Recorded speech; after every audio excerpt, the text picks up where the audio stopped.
Everyone, आज हम करने वाले हैं कार्बोकेटाइंस के बारे में discuss. Carbocations and their stability. Carbocations बेटा होता क्या है? Carbocations are positively charge carbon atom, यानी कि वो कार्बन एटम जिसके पास पॉजिटिव चार्ज है। अब अगर कार्बन के पास पॉजिटिव चार्ज है तो उसके पास टेंडेंसी है कि वो इलेक्ट्रॉन्स को अपने पास ले ले। ऑक्टेट रूल को सेटिस्फाई नहीं करता, तो ये ऑक्टेट रूल को सेटिस्फाई नहीं करता। कार्बोकेटाइन के अंदर जो कार्बन होता है, जैसे कि आप देख सकते हैं, उसके पास एम्प्टी p ऑर्बिटल होता है। एम्प्टी p ऑर्बिटल, अगर मैं कार्बन की हाइब्रिडाइजेशन की बात करूं तो अगर कार्बन की एटॉमिक नंबर आपको पता ही होगा 6 होता है।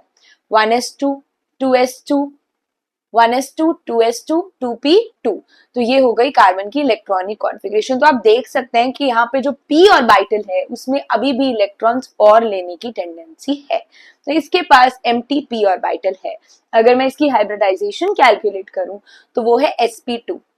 हाइब्रिडाइजेशन पे मैं एक अलग से वीडियो बना दूंगी, उसके शॉर्टकट पे कैसे फाइंड आउट की जाती है, ठीक है। तो अभी बता देती हूँ आपको, इसकी हाइब्रिडाइजेशन sp2 है। sp2 मतलब प्लानर स्ट्रक्चर है, इसका ट्राइगोनल प्लानर स्ट्रक्चर। फॉर्मेशन कैसे होती है कार्बोकेटाइन की, कार्बोकेटाइन बनता कैसे है? देखिएगा बेटा, जब भी कार्बोकेटाइन बनता है, मान लीजिए हमारे पास CH3Cl जैसा कोई मॉलिक्यूल है, तो इलेक्ट्रॉन्स क्लोरीन में लेने की टेंडेंसी है। वो इलेक्ट्रॉन्स अपनी तरफ share pair of electron attract करेगा। क्लोरीन ने अपने इलेक्ट्रॉन्स लिए, वो बाहर निकल गया। क्लोरीन जो है इलेक्ट्रॉन्स लेके बाहर चला गया, तो यहाँ पे आपको क्या मिला? Positively charge carbon atom. Positively charge carbon atom आपको यहाँ पे मिला, जैसे कि आप देख सकते हैं, आपकी स्क्रीन पर विजिबल होगा। और इसी कार्बन एटम को, जो कि पॉजिटिवली चार्ज है, उसके पास 3 हाइड्रोजन एटम है, और इसी को हम कहेंगे कार्बोकेटाइन। बात करते हैं टाइप्स ऑफ कार्बोकेटाइन की, कि कार्बोकेटाइन कितने कितने टाइप के होते हैं। जो पहला टाइप हमारे पास आ रहा है, that is methyl carbocation. Methyl carbocation, जैसे कि आप देख सकते हैं कि उसके आसपास कोई और कार्बन एटम ना होके सिर्फ हाइड्रोजन एटम है, लाइक CH3 पॉजिटिव। कोई और कार्बन एटम है ही नहीं उसके आसपास, सिर्फ हाइड्रोजन एटम है, यानी कि कोई और इलेक्ट्रॉन डोनेशन के लिए हमारे पास यहाँ पे कार्बन नहीं है, हाइड्रोजन ही सिर्फ प्रेजेंट है। तो this is what is called as methyl carbocation. अब उसके बाद आता है हमारे पास प्राइमरी, सेकेंडरी एंड टर्शरी। तो इसको हम 1 डिग्री 2 डिग्री एंड 3 डिग्री भी लिखते हैं, पर बेटर इसको हम प्राइमरी, सेकेंडरी एंड टर्शरी ही प्रोनाउंस करें, 1 डिग्री 2 डिग्री एंड 3 डिग्री ना करें प्रोनाउंस। ज्यादा अप्रोप्रिएट है प्राइमरी, सेकेंडरी एंड टर्शरी।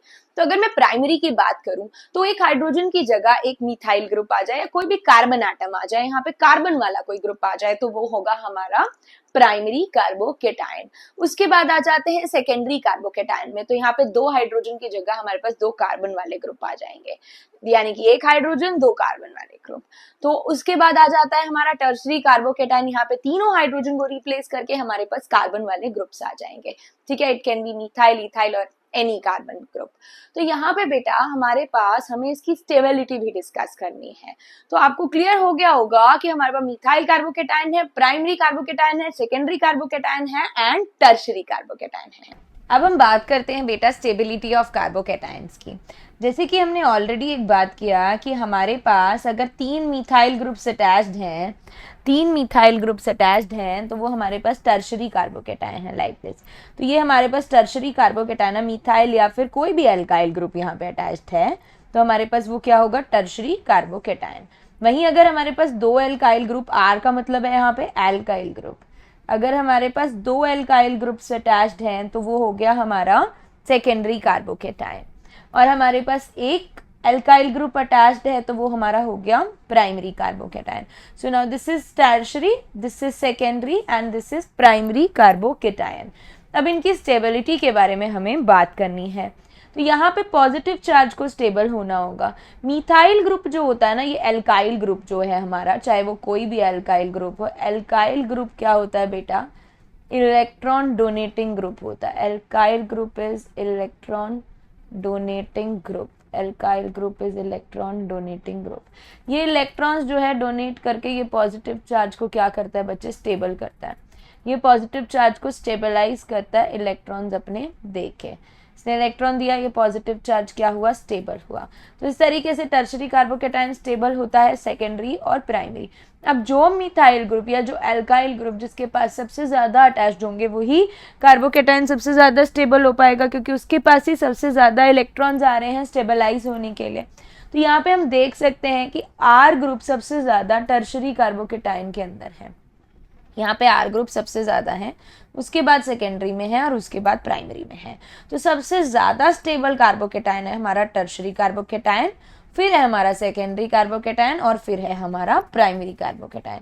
तो ये हो गया हमारा most stable carbocation which is tertiary carbocation. तो ये थी बेटा इनका स्टेबिलिटी ऑर्डर। तो आई होप आपको ये क्लियर हो गया होगा कार्बोकेटाइंस का टॉपिक। अगर हमारी वीडियो अच्छी लगी हो तो लाइक, सब्सक्राइब एंड शेयर।